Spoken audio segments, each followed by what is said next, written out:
All right, so we're recording. Hello, Andrea. Can you hear us okay? Hi. Hey, Andrea, welcome.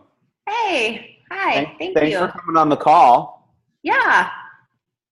That, by the way, is Gary Swarmy with an N, not an M. He gets very volatile if you say swarmy and not swarmy. Oh, Lorney. Got it. Okay. Camila, can you give a quick background of Andrea and how and why we're on this call? Because I'm super excited about this, guys. So first of all, Andrea, thank you for joining us. Andrea has been working in the fitness industry for, I don't know how long, a million years. She's a professional bodybuilder. She's been voted LA Fitness, New York Fitness, top 10 personal trainers. Life fitness, yeah. Top 10 personal trainer. She's been training for a very long time, but mostly within somebody else's business. So never had the ability to blossom and do things the way she wanted to, was always working within somebody else's constraints. And over the last 6 to 9 months, she has moved out of those constraints and opened up her own business and has skyrocketed. It's amazing what she's done. And so I wanted Andrea to be our first interview because not only is she crazy busy with not just a business but life, managing to juggle it all, but she's just done whatever the hell I told her to do and has managed to make it work beautifully. So there's a lot of lessons from Andrea that we can all learn. And so again, thank you, Andrea, for joining us. And we're going to just go through some questions, and I'll ask the questions. Gary's going to follow up, and at the end, we'll open it up for everybody to ask questions if they want. All right. So I just gave them a little bit of a background. Why don't you fill in the gaps? So tell us about yourself and how you got started in the industry. Okay. Well, I was not an athlete in school. I mean, I swam, but that was about it competitively in high school. And I was a young mom, so I had tried the gym, and basically I loved doing the elliptical machine, and I would go to the YMCA with my son who did Taekwondo at the same time. And I found a strength training class that I just thought would be fun. I tried it out, and I was amazed at, after the first week, 2 weeks, how my arms started to define, my legs looked different, like the scale was not moving, but my body looked completely different. It was really what I was looking for in the elliptical and cardio, and I wasn't finding it, so I felt like, wow. And I went to the class so often that they recruited me to teach it. It's called Body Pump. It's Les Mills. This is like 18 years ago. This was 20 years ago. I'm getting old. A long time ago. But I started teaching that, and I just really couldn't keep it quiet anymore. I really, like, my desire, my passion was to teach women, because I think it's women who get confused about how to work out and how to get the results they actually want. And that's more, a lot of times, strength and pushing their bodies harder than what they are. So I couldn't keep my mouth shut. I started telling every woman I knew about, gosh, if you just do this class, or if you try this workout, and it just was always in the back of my mind. I was a dental hygienist, that if I could personal train people, that would be my dream. So I moved, and we moved to Florida, and at that point I just said, you know what, I'm going for what I want. I'm going to be a trainer. And so I was hired on at the Y. I went back to school and got my degree for kinesiology and communications, but communications came because I remember they're like, you're hired, you can have a job. I'm like, cool. And so I got on the floor, and I walked the floor, and I'm like, okay, well, do you have any clients for me? I don't have any clients. I was like, well, give, tips to this person working out, or tips to that person, and they'll probably want to train with you. And so I tried that. A lot of times people are like put off, like, who's this chick, you know, trying to tell me how to work out. It didn't really work. And so I very quickly realized that you had to understand communications and sales in order to, you know, sell personal training and sell yourself. Like you know, they'll give you jobs left and right, but no one's going to just hand you clients. So I ended up going back to school for communications because I knew I wanted to own my own business at some point. So this was tons of years ago, and I just wanted to be educated on that side of it because the training is easy. I'm passionate about it. I understand movement and how to motivate, but it was the sales. It was like, well, how do I get these people that I want to train to come and understand that I communicate to them that I am the one they want to train with? So that was always in the back of my mind, and so I always worked for other people, but I did start my own business, and I had myself and other trainers going into people's homes because I didn't have that overhead cost. Is this too much information? Great, yeah. I'll try to shorten it up. So at that point, I was kind of working for others, but also I had my own business where we go into people's homes, use equipment, and give them a super great workout. And so that's how Tone Today started. And so then we moved, and I kind of wanted to quit at that point. I moved probably 8 years ago from Florida to Minneapolis. And we had a lot of real estate, and we had sold it off, and just everything kind of came crashing down in 2008 for us with the real estate market. So we lost like our shirts, basically. My business, I just thought, oh, now I got to build this whole thing again. So I just started training at Stat Fitness just for fun. And I thought, I'll just do this for fun, but I don't want my own business again. Until I had a client who just would not write the check to Snap Fitness. I'm not writing the check to Snap Fitness. And I'm like, well, yeah, you have to because I work here. But no, she said, you can train me at your house. Can you? And I'm like, I don't know. I guess we can. So that's how it started up again. So it just started. I started training in my living room, and then we made the whole downstairs like a studio/gym. And I became Pilates Reformer certified, and I just got so busy. We had like millions of people marching through our living room, and I have 5 kids. So it was like, guys, keep the house clean. You know, it just started getting really out of hand. So I realized I need to go lease a space. So I went and talked to a chiropractor. I actually sought out care from him, hoping that he would lease out part of his office to me for just the reformer. So I had a really small dream at that. I mean, my dream was big, but I just wanted to kind of do a few days a week there. Well, it got way bigger than that. They made a bigger size studio for me. And then I just, 1 year later, I doubled my business, and then I stepped out, hired Camellia, and then got a storefront, basically a studio of my own. It's about 1,400 square feet, this entire thing. And we've already tripled our business since July. What were some of the challenges and obstacles you had while working at the chiropractor? Well, so we had different opinions. He's a kind of a CrossFit guy, which is fine. So we worked out really well. I mean, he was fun to work out with, but he just had a different idea of what success looks like and what kind of care he wanted for his patients. And I started to become like the rehab kind of trainer, and that just wasn't the title. That's not me, and that's not where I wanted to go. So it was a pretty big obstacle. And then he started, dictating the hours I could be in there and the type of clients I could have. And then they were supposed to be sharing referrals. And so I was sending tons of people their way, but nothing was coming back to me. And that was the agreement when we started out. So just felt, like they were telling me things that weren't really happening.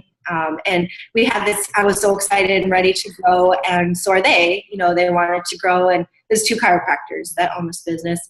But in the end, they just continued to increase my rate of my lease to a point that was absolutely ridiculous. So they're like, if you want to take over this space and that space, it was going to be much more than what I was going to pay for a storefront next to Target, which is a really good location for me. Just because they kind of saw me as a cash cow. I could see that. So I just didn't feel like everything was on the up and up. Talk to us, Andrea, about some of the fears you encountered moving from the chiropractic to your own space. I had tons of fears, tons of fear. I had every fear. I was afraid that they would think bad of me because I had, sat down with them and did this growth process of the next few years, and then I was going to let them down and that they were going to badmouth my business. I was going to get a poor reputation.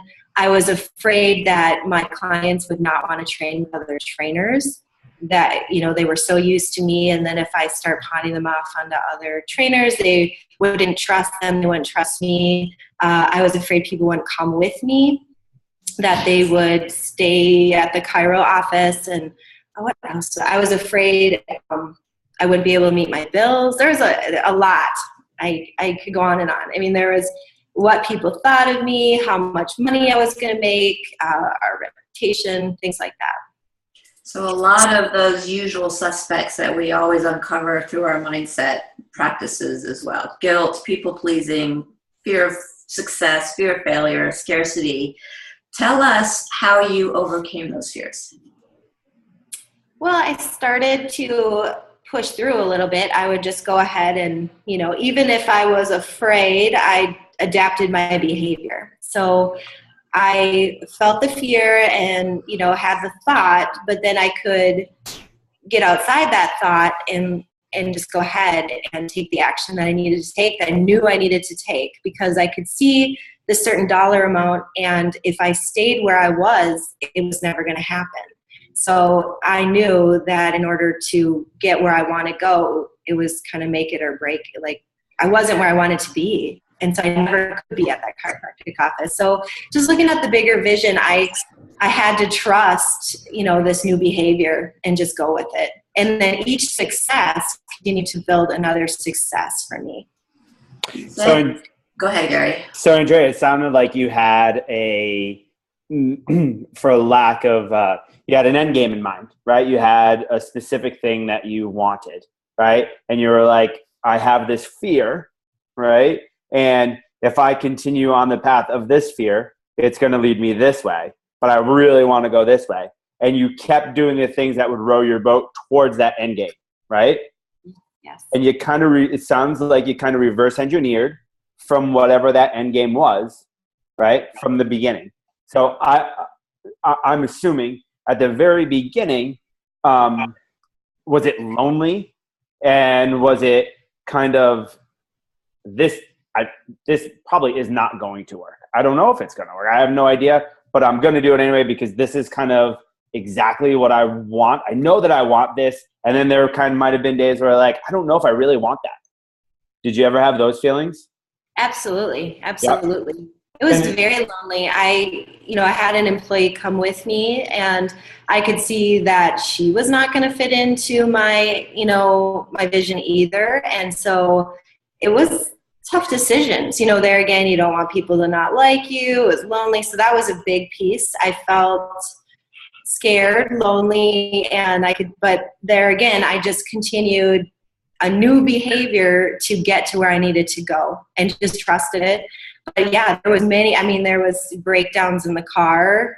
Crying, things I don't typically do. It was probably the hardest thing I ever did to break out of the patterns that I had.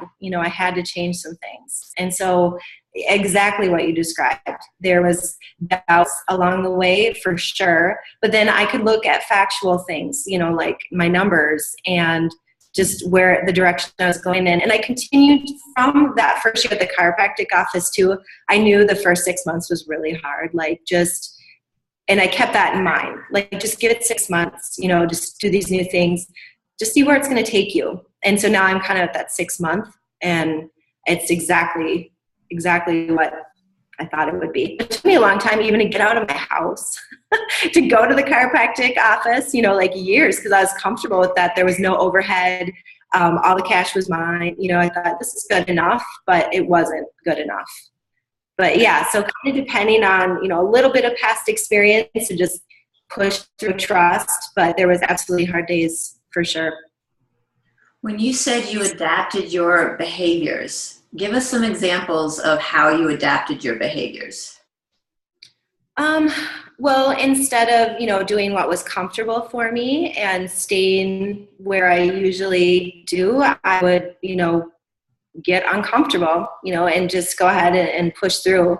And, instead of being ineffective, like working a lot, like to the point where I'm exhausted, I started to be more effective. Like I would, make a game plan and just stick to it, and just say, this is what it is. And that would be enough for me. So that changed a lot because I had more time to think about what I truly wanted to. And so when I was working, I was more effective, but then I also had time to be myself and be creative too and trust in the process. I wasn't as exhausted either. So that's adaptive for me because I really work. I'm a hard worker. So, if I have a goal in mind, I'll work, but I'll be really unhappy. And so I think I stopped doing things before that, like because I was so burnt out basically. And so this time, instead of doing that, I just made a plan, stuck to it and trusted it and adapted that way. So that's a huge adaptation.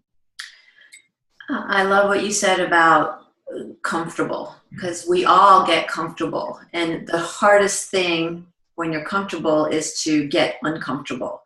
But getting uncomfortable makes you realize that comfort isn't really where you want to be. There's a new comfort, and then there's always a new comfort. And that's one of the things that really impresses me about you is that you're always searching for your new comfortable, which is great. You hit that level and you're like, okay, what's next? What's next? What's next? Which is beautiful. Tell us about some of the lessons learned along the way over the last 6 months. I think to trust yourself, and not worry about who's coming along. Like if someone doesn't have the same goals as you do, that's okay. And they don't need to come along with you. Find people, like instead of dwelling on the people who don't want to back you, and then worrying about those people and trying to please and get those people and, and ruminate on it, forget it. Go find new people. Like for me, that is the hugest thing because for every 10 that isn't going to come your way or that you need to, let go of, there's 10, 20 more that want you and they're looking for you. But if you're all wrapped up in the people who don't want to go on the journey with you, that's a waste of your energy. So for me, it's connecting to people who want to train with me, who understand where I'm coming from, who are, more excited about it, versus people who, they tried it, didn't like it, it's not for them. This goes for employees, just anybody, that, and not to worry about being lonely or not being liked, look for people that do. That's like number one, I think. Now, you have a very busy life. You've got 5 kids, you've got a husband of 20 years, you've got a business, you have stuff that you want to do for yourself. Tell us how you balance and manage it all. Well, I have a schedule. I stick to my schedule. So like I take time for myself, right away every day. And so whether that's a half hour or 10 minutes, I take time just to reflect on the day.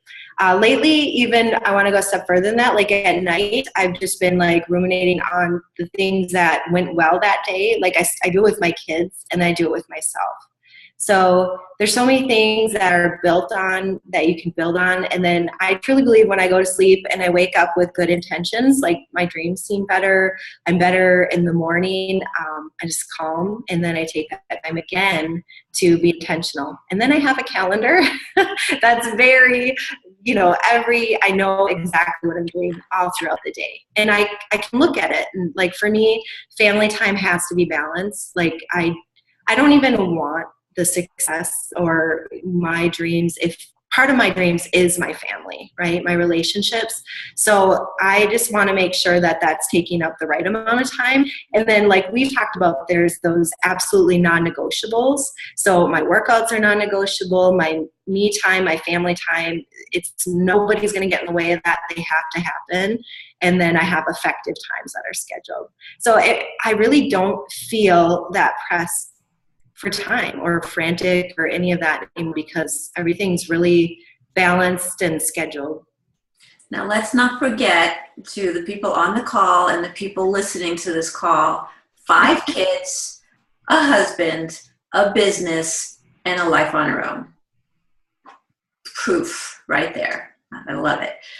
Andrea, one of the things that I really enjoy about you, well, I've said this the whole time, I keep saying that, but you just get it done, right? You follow directions. Somebody tells you what to do, I'll tell you what to do, or in the mentorship program, they'll tell you what to do, and you just do it.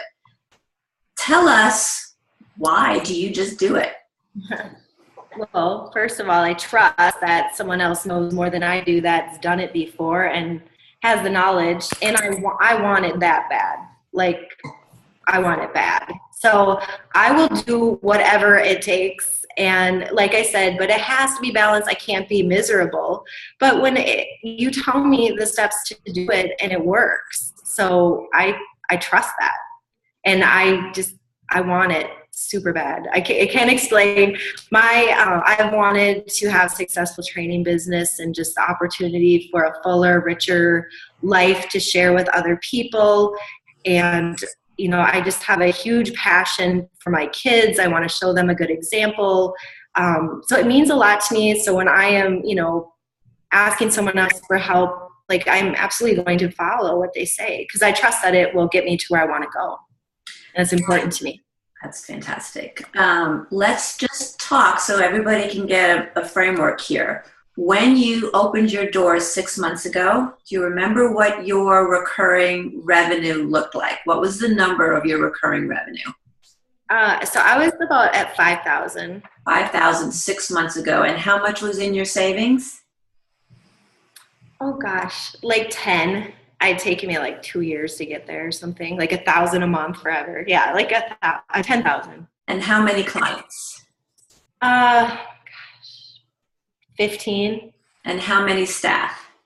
None. Okay, so let's keep this 6 months ago. 5,000 in recurring revenue. When I say recurring revenue, every month she knew she was going to book at least $5,000. 10,000 in savings, 0 staff, and 15 clients. Now let's fast forward to today. Where's your 6 months? Where's your recurring revenue? My recurring's at 23. 23 in recurring revenue. What's your break-even point? My break-even, I think, is 12. So first of all, she's just spouting these numbers off the top of her head. This is a woman that knows her numbers. 12. So every month when you push the button to collect money, your bills are already paid. It's beautiful, right? How much in savings? 60. 60K in savings in 6 months, from 10K to 60K. How much staff? I have 3. 3 staff, and that's included in the 12K. That's not, the 12K includes payroll and paying herself, obviously, and putting money in savings. And how many clients? We have 48. 48 clients. And what do you attribute all that to? You said it already, but once again, what do you attribute all of that to? Mindset. Beautiful. Oh, that's beautiful. I do, because there was a vision, and I changed my mindset and decided that I needed to go for it. And my original, I think my pie in the sky was 20. So I could see I could never make 20 on my own or at the Chiro office. So, but we made 26, 27 almost this month. So recurring is 23. So it's a good month. And I continue to see a growth, but I'm going for 27 recurring in the next couple months, and then 40 by the next year, by the end of the year. Future. There's her, she's comfortable. No, she's moving forward. One last question, Gary, then I'll let you go. Why the pink and green walls? In here, because I rented space to another chiropractor, and she painted it, so that's why, honestly. Oh, but if you think about it, what are your colors? I have my colors, yeah. So that's funny. So pink is for love, and green is for financial gains. So whenever I see those colors, I do think of that, because those are my 2 biggest things. that I want. I want financial gain, but I also want love. I want to love others and just attract love. That's so huge to me. Gary, any follow-up? Thank you. Yeah. Thank you for that. Thank you for being so open and honest. 2008 was a tough year for real estate, right? It hurt bad when we all lost our shirts when we owned property and everything went underwater, right? It was almost like a very depressing time, right?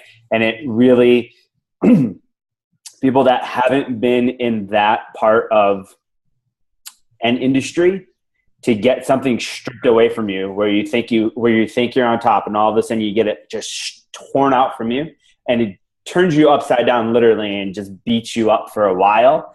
And financially, that is a very, very humbling thing, right? Because at that time, I don't know about you, but I thought I was on top of the world.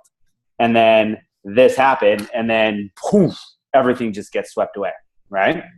So taking from something like that, and guys, I'm trying to build a perspective here. Taking something from that, and then, taking something from that, and then saying, okay, but I want to build. I want to get better. I want to create excellence, right? And it seems to me, and I don't know you from really anything there, right? Andrea, I've talked to Camelia, and she has wonderful things to say about you. And I think, you're an amazing individual. You have 5 children. I have 2, and I have no hair, right? Like, come on. So going from, and so let's call the 2008 a hardship, something that could have really, really torn someone up. And then go fast forward to working for a chiropractic office, doing something that you love, but not being in the right area, right? Not working with the right people.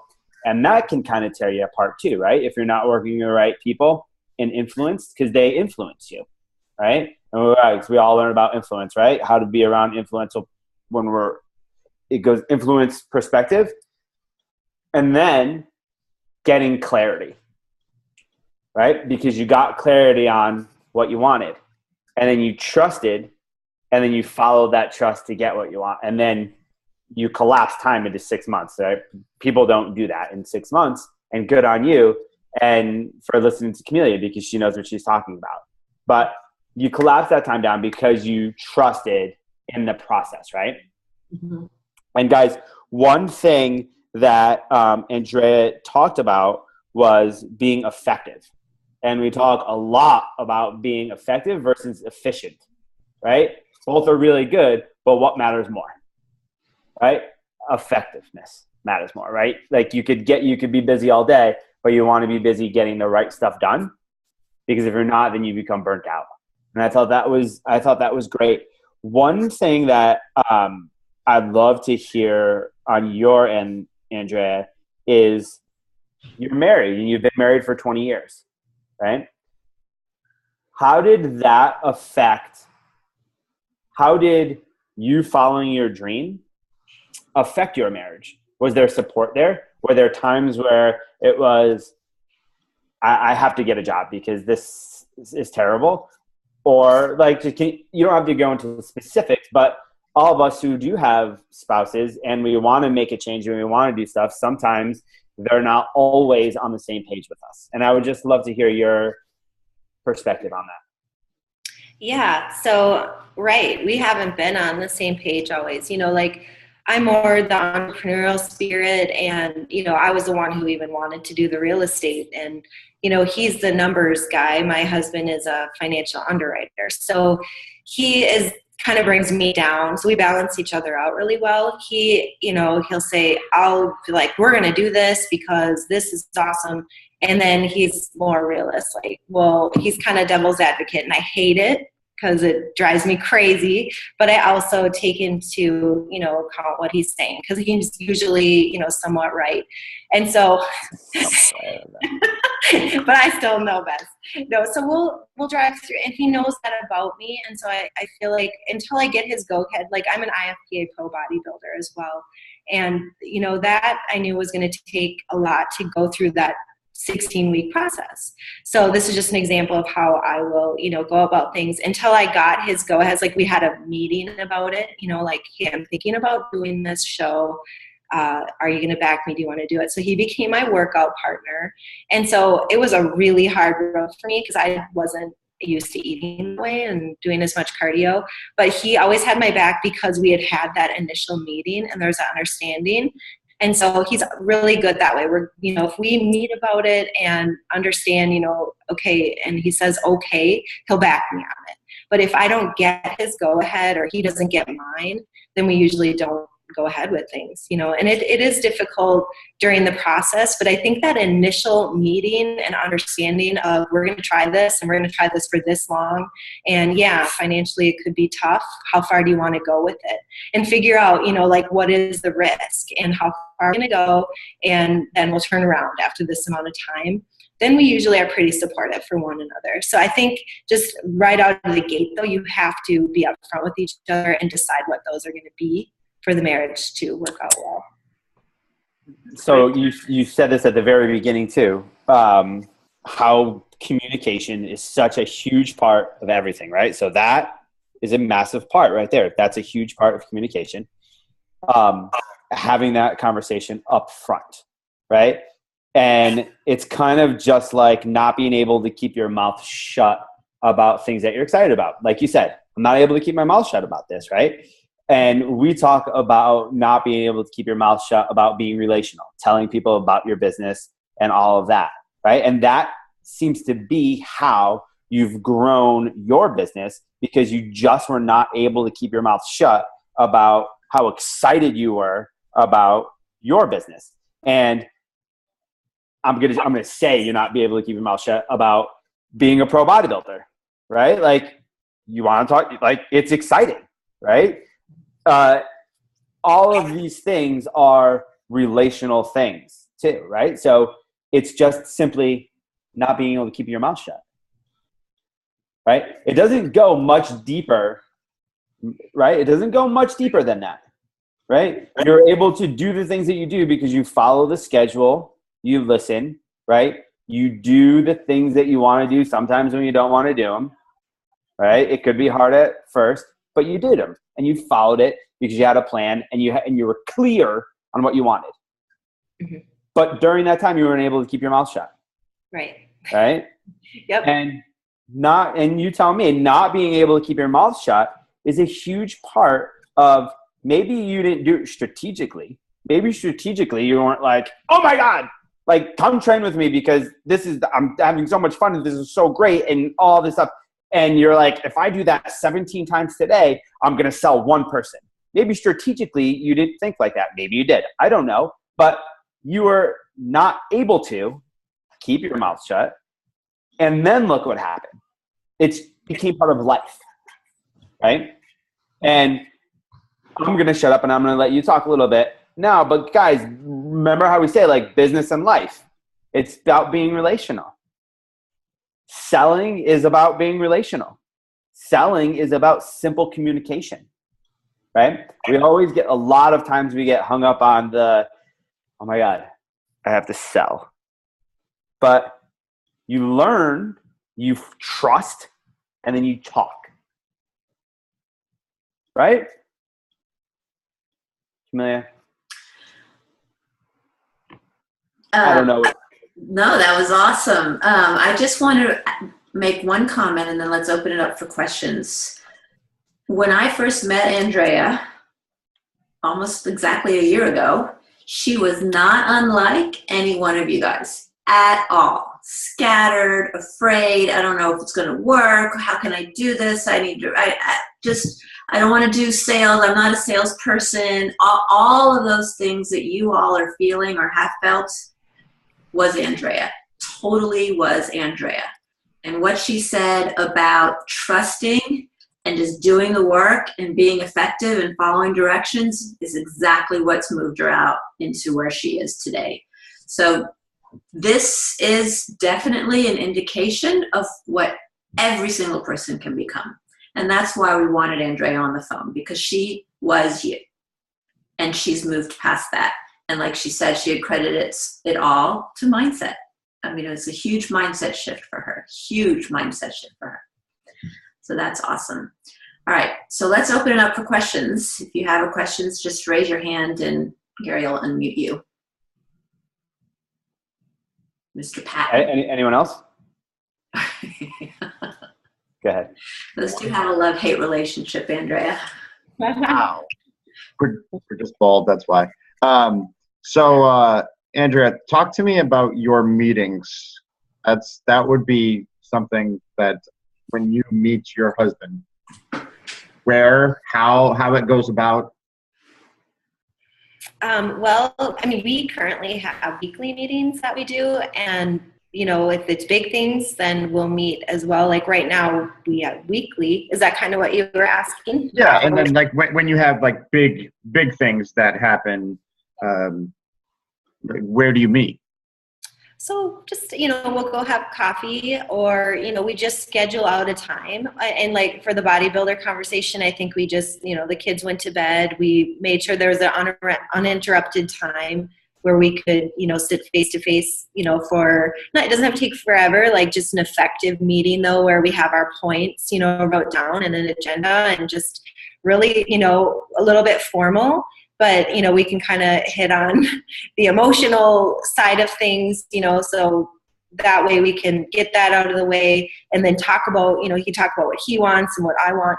And what's interesting is years ago, we went to do this survey, they did this test. It was super cool. It was a communicational like survey, and they paid you money to go do it. We didn't know what it was. It was at the U of M. And so we went to the University of Minnesota, and they took us into separate rooms, and they kind of showed us how to communicate, like almost like, you know, one person talked and the other, they videotaped us. And so they told us how to do it. Like one person has to be, you know, quiet and listen and then repeat back what the other's saying. Because, you know, right now I'm reading like Subliminal. Have you heard of that book? Yes.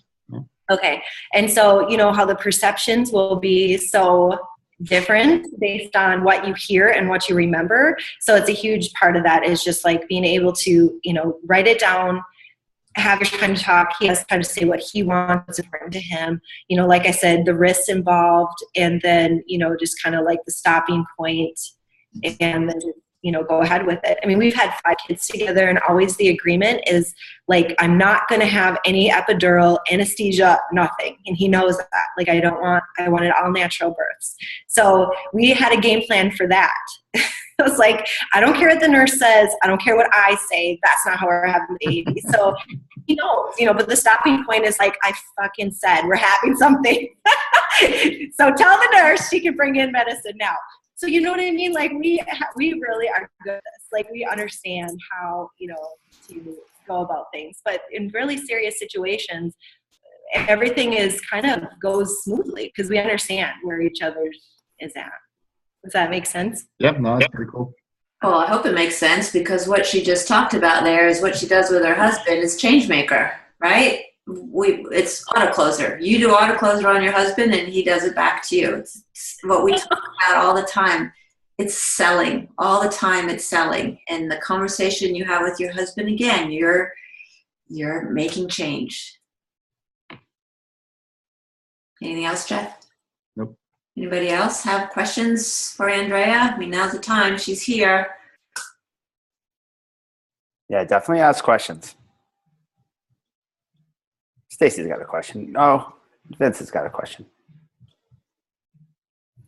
What's been the coolest thing so far in the whole experience? What's been the thing that's like, you look back and you're like, wow, I can't believe it went from here to here. And it's like almost surprising or shocking to you that you made that change. Okay, probably this isn't too super exciting, but for me, it's like I can have an entire day to read a book now, and things are running themselves. That to me, I mean, is the coolest thing, because I really cherish my time, but I also want to hit my goals. So seeing my goals being met, but I don't frantically have to work at it, that is the best. That's probably the best thing. So it's not any purchase I'm going to make or anything like that. It's the time and the balance that I'm learning. Like, I don't even think I would enjoy any of this, to be honest, if I didn't know the balance. That is the best part, is like realizing I can slow myself down and be true to myself and still have the success that I want. Is that called freedom? And that's true freedom. That's freedom. Mm-hmm. Go ahead, Matt. Hang on. There you go. Hey, so you said the biggest part of it was mindset. So you were certainly doing your piece. How are you bringing your partner along to kind of be in a similar mindset outside of, like, was it just your meetings, or were you kind of, sharing your coaching that you were going through with Amelia? Yeah. So he noticed, so Camellia became like the best thing, in our lives. Like, oh, what'd Camellia say? Oh, did she say, okay. So, anytime like I'd get anxious about something or it came up, be like, well, you should mention that to Camellia, because he could see how well the coaching was going, that I was feeling better, more confident making decisions. And, instead of like, this isn't going right. And, oh my God. And, he's hearing hours of this, my success, heartbreak stories. He was hearing nothing from me really, because I was just going ahead with things. And, so I can't help but to share all of this with him all the time. So, I'm sure it's, a little annoying, but he has adopted a lot of the mindset stuff I'm doing. Like we do the 6-pack together. Do you know what that is? Yep. Okay. So we do our wins at night. He does mental theater. He just had a huge meeting at work where his company was sold. And so they're only keeping like 5 or 6 people in Minneapolis remotely. And so this was kind of his chance to shine. And so, we really talked about mental theater. And I'll be honest, it's hard for me sometimes because I've gone a little further with it than where he's at. So instead of like pushing him into it, I'm just respecting that he's where he is with it, but I share everything I learn. I can't keep my mouth shut about it. So yeah, it's coming along. And that's great, because what you also see just from you following your mindset practices is a lot of passive adaptation, right? We've all talked about the passive adaptation. As long as you're making the change within yourself, you will see change reflected in those around you. It's that passive adaptation. It can't help but happen. So focusing on yourself first always generates change around you. And that's not, no, go ahead, hon. This is going to sound a little weird, but I honestly now feel like I could be apart from him too. Like, I don't need, like in the past, it might've been like a lot of like, I need this person in my life, but like we are completely in love and we help each other out, but it's because we both want to. And it's not, I feel like the more with mindset, I've gotten more independent, which is really good for me because I feel much stronger and much freer. Like I'm giving the love because I want to give the love and I'm attracting the love that I deserve from him. And so it's just happening naturally, but it's not like we have to like enmesh together or like force ourselves on each other, or I need him to be successful. It's like, I'm going to be successful. This is me and this is what I'm going to do. And he respects that. So it's really it's a big shift for me on that too. I'm getting chills over here. This is such a Come on, who else? So guys, that passive adaptation, I like to think of it as a different word. And it's a word that we all use, is that what's your husband's name, Andrea? Larry. What Andrea has done with Larry is she's influenced him. Right? Just think about that. Think about how you've been influenced. We all are influenced. Think of how you've been influenced, and with that influence, how it's changed a perspective. And think of then, because Andrea cannot keep her mouth shut. I love that. I'm going to say it all the time now. That she could not keep her mouth shut, how she influenced her partner that she loves, and how that's changed stuff in her life. And then with that, she's madly in love with her husband, but doesn't need him to succeed. She needs herself to succeed, right? Comparative mindset, right? Does that make sense? I don't care if it makes sense to you, Vince. Jeff, does it make sense to you? Right? Because we compare ourselves to our spouses so often, right? Or we need approval for this and that and this to have a dream. That's different than taking a risk, right? But to have a dream.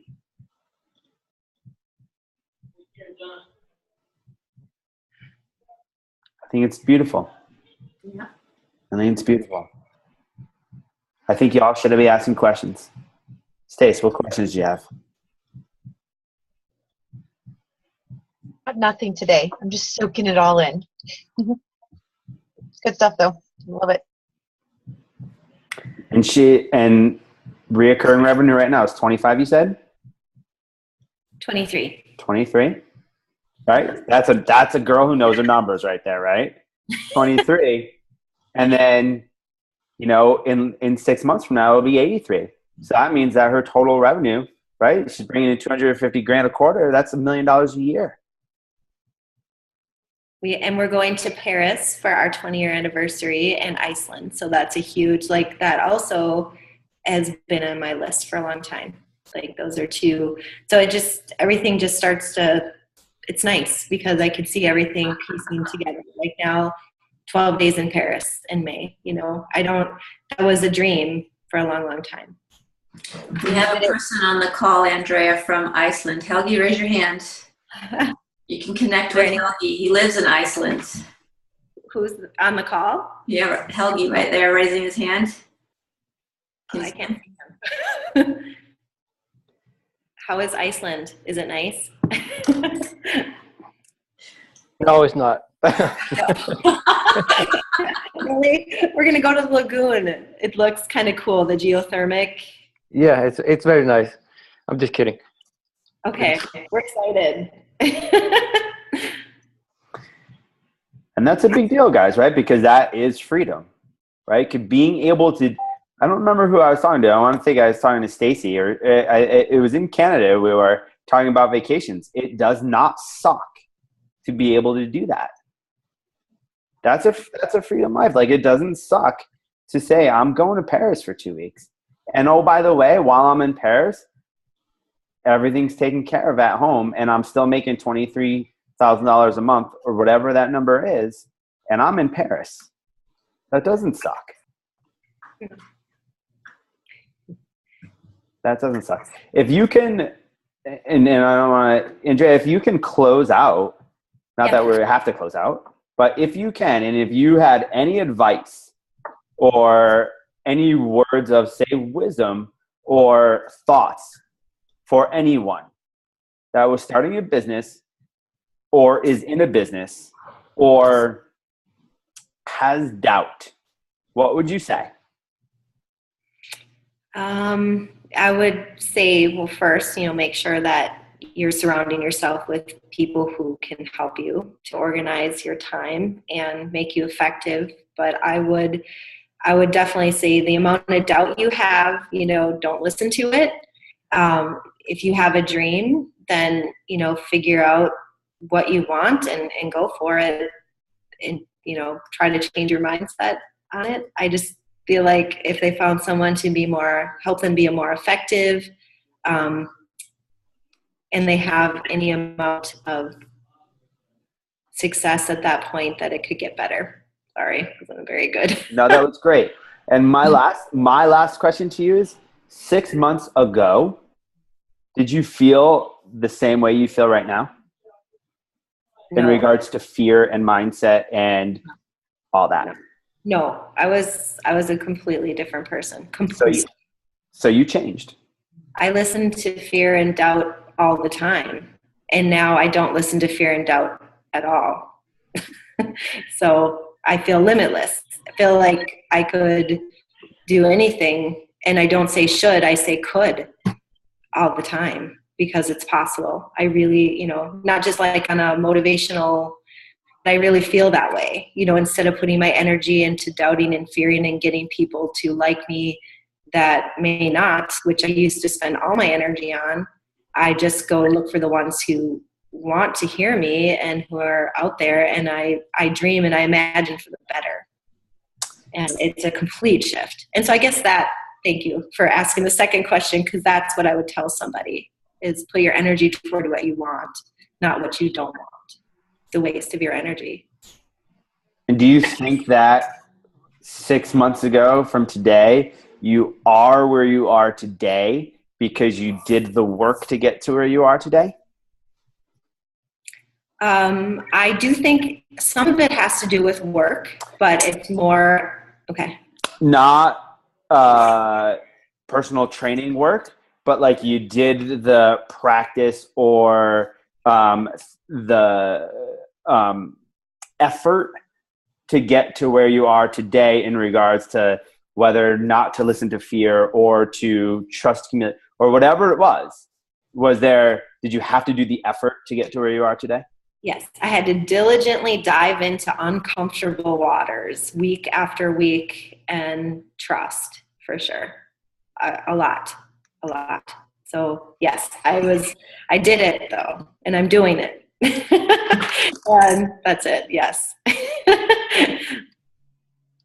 Good on you. Good on you. Awesome. Thank you so much. I'm going to go ahead and stop the recording, Andrea, but don't go away. That was awesome. So awesome.